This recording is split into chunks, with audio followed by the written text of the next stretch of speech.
আসসালামু আলাইকুম আম্মু। ওয়ালাইকুম সালাম মা। কিছু বলবে? আম্মু ঈদ তো চলে আসলো, গরু কখন কিনবো?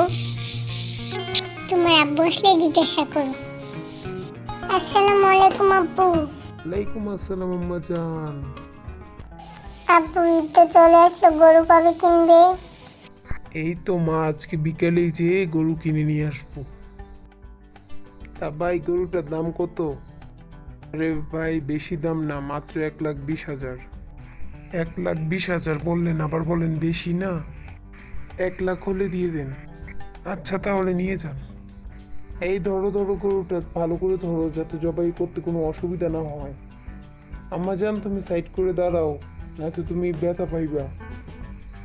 আল্লাহু আকবার। আপনাদের সবাইকে আমার সালাম। এখানে যতটুকু মাংস আছে আপনারা সবাই নিয়ে যান। কেউ যদি কম পড়ে তাহলে আমাকে বলবেন, আমি আরো দিব। না ভাইজান, এটাই অনেক। আল্লাহ আপনাকে বরকত দান করুন। কি গো, কই তোমরা? আমার আম্মাজানটা কই? এই মাংসগুলো এখন রান্না করে ফেলো, আর কিছু যদি থাকে ফ্রিজে রেখে দাও। আর কোনো গরিব মিসকিন আসলে তাদেরকে খালি হাতে ফিরিয়ে দিও না, কেমন? আম্মু, ও আম্মু, এখনো কি রান্না করা হয়নি? এই তো মা, হয়ে গেছে।